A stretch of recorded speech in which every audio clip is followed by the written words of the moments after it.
మహిమ కలుగును గాక.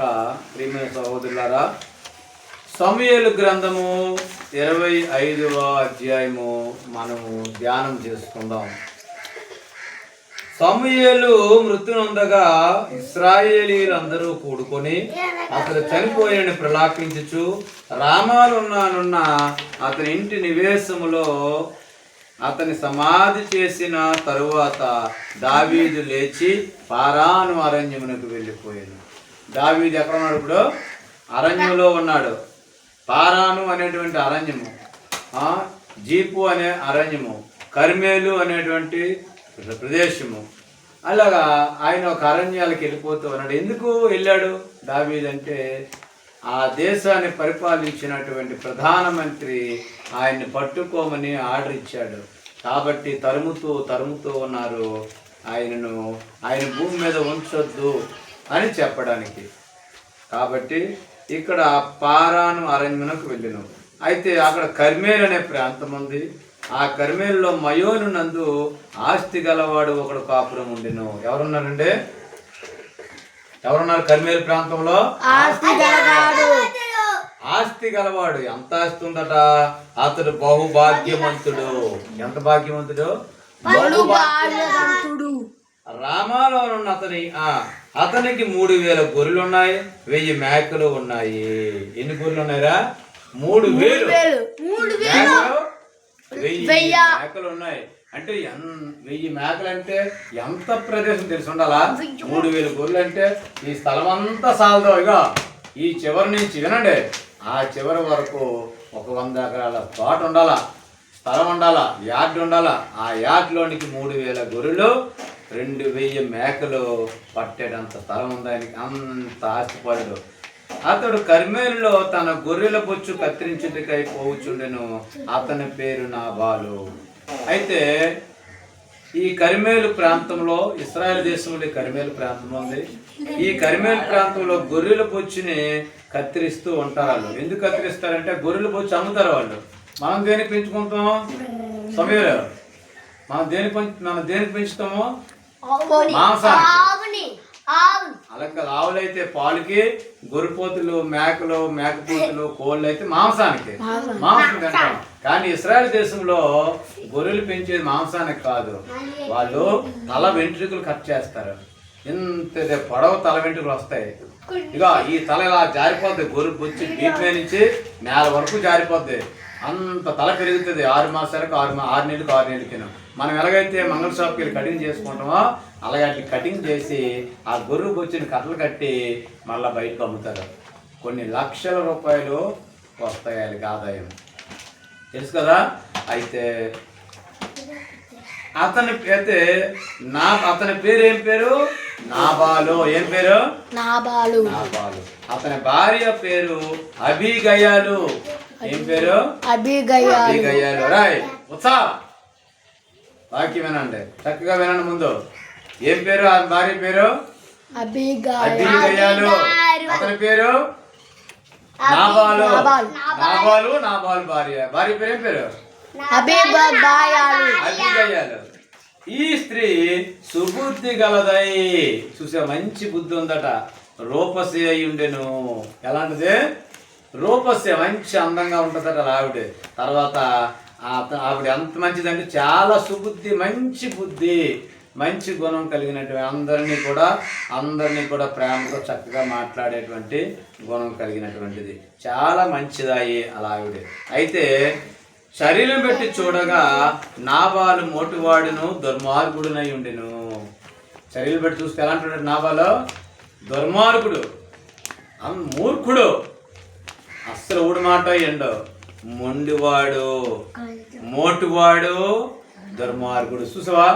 1 దుర్మార్గుడు, 2 మోటివాడు. ఎవరో అంటే మొండోడు అనమాట. ఎవరి మాట వినడు. వాడి మనసుకు ఏది నచ్చితే అదే చేస్తాడు. అలా చేయడం వల్ల నష్టమా లాభమా? నష్టమే. ఎందుకు? సమాజానికి మేలు జరగదు, ఇంట్లో వాళ్ళకి కీడు జరుగుతుంది, అందరికి కీడే జరుగుతుంది. కానీ ఆ ఒక్క నిర్ణయం వల్ల మేలు జరగదు. అందుకే ఆయన మోటివాడు. అంతకాక ఇంకోటి దుర్మార్గుడైనటువంటి ఆయన అవసరమైతే చంపేస్తాడు. అలాంటి వ్యక్తి అన్నమాట.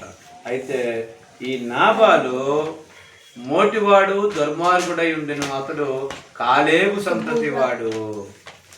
అయితే ఒక రోజున ఉత్సాహ గారు గ్రేసీ గారు మాటలు ఇక్కడ ఏమంటున్నాడు ప్రభు?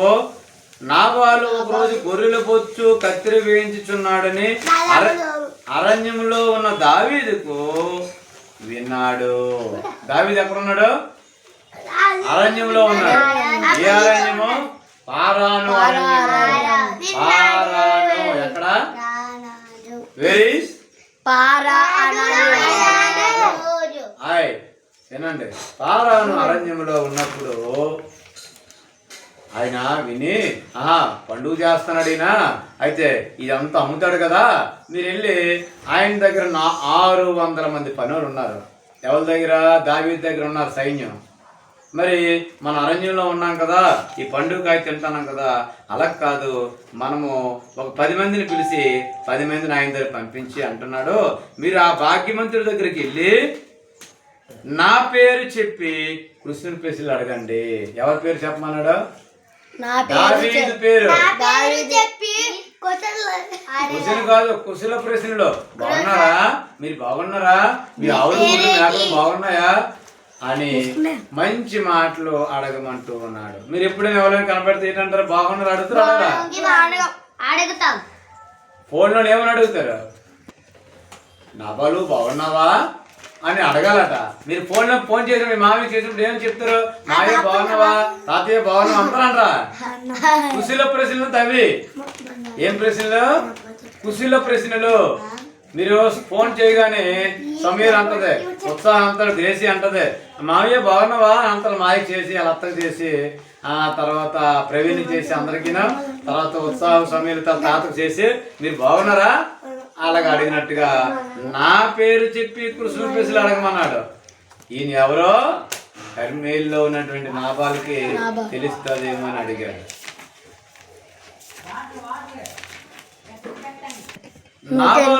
నాబాలు ఎలాంటాడు? మోటివాడు దుర్మార్గుడు. మరి దుర్మార్గంగా ఉండొచ్చా మనము? పిల్లలు మన దుర్మార్గం ఉండొచ్చేటే?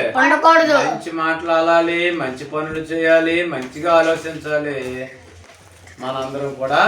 మరి ఈ నాబాలు ఎలాంటి వాడంట? చిన్నప్పటి నుంచి దుర్మార్గుడు కాబట్టి పెళ్ళైనా పెద్దయినా ఎంత ఆస్తున్నా దుర్మార్గు పనులు మానలేదు. ఇప్పుడు దావీదు అంటున్నాడు 10 మందితో మీరు వెళ్ళి నాబాలు దగ్గరికి వెళ్ళి నాబాలుతో అనండి, ఇదిగో నా పేరు చెప్పి కృష్ణ ప్లేసులను అడిగి ఆ భాగ్యవంతునితో చెప్పండి, నీకును నీ ఇంటికిను నీకు కలిగిన అంతటికి క్షేమవును గాక అని పలికి ఈ వర్తమానం తెలియజెప్పబడిను. చూడండి, మీరు ఎప్పుడైనా ఎవరికైనా అడిగేటప్పుడు మీకు క్షేమము కలుగును గాక, అందరూ బాగున్నారా అని ప్రశ్నలు అడిగినట్టుగానే ఆయన కూడా అడగమంటూ ఉన్నాడు. నీ యొద్ద గొర్రెల బొచ్చు కత్తిరించి వారు ఉన్నారన్న సంగతి మాకు వినబడిను. నీ గొర్రె కాపరులు మా దగ్గర నుండగా మేము వారికి ఏ కీడు చేసి ఉండలేదు. వారి కర్మేలులో ఉన్నంత కాలము వారు ఏది పోగొట్టుకొనలేదు. చూడండి ప్రియమైన సహోదరులారా, వాళ్ళు కర్మేలులో ఉన్నంత వరకు ఏది పోగొట్టుకోలేదంట. మా దగ్గర ఉండగా మేము వారికి ఏ కీడు చేయలేదు. నీ గొర్రెల కాపరులు కానీ నీ గొర్రెలకు కానీ వాళ్ళ క్షేమమే ఏది పోగొట్టుకోలేదు. నీ పని వారిని నీవు అడిగి ఎడల వారు అలాగూ చెప్పదురు. కాబట్టి నా పని వారికి దయచూపుము. శుభదినమున మేము వచ్చితిమి కదా, నీకిష్టం వచ్చినట్టు నీ దాసులకును నీ కుమారుడైన దావీదునకును ఇమ్ము అని చెప్పండి అన్నాడు. చూడండి, దేవుని బిడ్డలు ఆ యొక్క ప్రాంతంలో ఉన్నంత వరకు కూడా శత్రువు రాలేదు, ఒక వస్తువు పోలేదు, తన ఆస్తి పోగొట్టుకోలేదు, వాళ్ళ గొర్రెల కాపరులకు కానీ గొర్రెలకు కానీ ఏ హాని జరగలేదు. కారణం ఏంటంటే దేవుని ప్రజలు అక్కడ కావలిగా ఉన్నారు. దేవుడి ప్రజలు ఎక్కడున్నారో దేవుడు కూడా అక్కడే ఉంటాడు. దేవుని ప్రజల కోసమైనా కాపలా ఉంటూ దేవుడు ఉన్నంత ఆ ఏరియాలో ఉన్నంత వరకు కూడా ఆ ఏరియాకి క్షేమము. ఈరోజు మన గ్రామంలో ఉన్నటువంటి క్రైస్తవులు బట్టి గ్రామానికి క్షేమము. ఎందుకంటే గ్రామ రక్షణ కొరకు, సంరక్షణ కొరకు, క్షేమాన్ని కొరకు నిరంతరము కూడా దేవుని బిడ్డలు ప్రభు పాదాలు పట్టుకొని బ్రతిమలాడుతూ ఉంటారు. అలాగే బ్రతిమలాడినటువంటి క్రమం ఇది. కాబట్టి దేవుని బిడ్డలు ఏ ప్రాంతంలో ఉంటారో ఆ ప్రాంతంలోనే, దేవుని ప్రజలు ఏ ప్రాంతంలో అయితే ఉంటారో ఆ ప్రాంతం అంతా కూడా క్షేమము కలుగుతూ ఉంటుంది. ఏ ప్రాంతంలోనైతే ఉంటారో ఆ ప్రాంతంలో క్షేమము కలుగుతూ ఉంటుంది. ఎక్కడా కూడా అపాయం జరగలేదు. ఎందుకంటే వారు ఉన్నంత కాలము కూడా వారు ఏది పోగొట్టుకొనలేదు. ఈరోజు దేశానికి రక్షణ, ప్రాంతానికి రక్షణ, రాష్ట్రానికి రక్షణ, ఇవన్నిటినీ కూడా జరగాలి అంటే దేవుని బిడ్డలు నీ యొక్క దేశంలోనే ఉండాలి. నీ దేశంలోనే, నీ రాష్ట్రంలోనే, నీ జిల్లాల్లోనే, నీ గ్రామాల్లోనే, నీ కుటుంబాల్లోనే ఉంటే ఆ కుటుంబాలకి క్షేమము, ఆ దేశానికి క్షేమము. ఈరోజు అనేక మంది వ్యతిరేకమైనటువంటి మనుషులు లేచి మాకొద్దు దేవుడు, మాకొద్దు, మాకు ఆ దేవుడే మాకొద్దు అంటూ ఉన్నారు. సృష్టికర్త అయినటువంటి దేవుడు ఒక్కడే. ఆయన ప్రజలు ఎక్కడైతే ఉంటారో ఆ వీధికి క్షేమం కలుగుతుంది, ఆ వీధికి సంరక్షణ కలుగుతూ ఉంటుంది.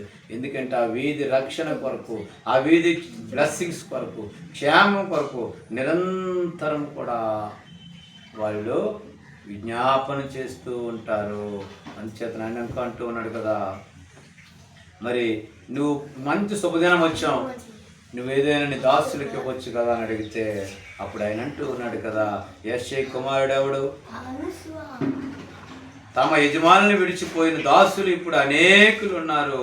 నేను సంపాదించిన కొనిన అన్నపానములను నా గొర్రెబొచ్చు కత్తిరించి వారి కొరకు వధించిన పశు మాంసమును తీసి నేను బొత్తిగా ఎరగని వారికి ఇస్తున్నా అన్నాడు. చూడండి, నాబాలు పేరుకు తగినట్టుగానే మోటివాడు, మొండివాడు, దుర్మార్గుడు. అటువంటి దుర్మార్గుడు దగ్గరికి పంపించినప్పుడు ఆయన అదే రీతిగా ప్రవర్తించాడు. దావీదు ఎవడు? యెషై కుమారుడు ఎవడు? తమ యజమానులను విడిచి పారిపోయిన దాసులు ఇప్పుడు అనేకుల మంది ఉన్నారు. నేను సంపాదించుకున్న అన్నపానములు నా గొర్రె బొచ్చు కత్తిరించి వారి కొరకు నేను వధించిన పశు మాంసమును తీసి సైడ్ అయితే ఇలాగ పరిగెడుతున్నప్పుడు ఆయన దావీదు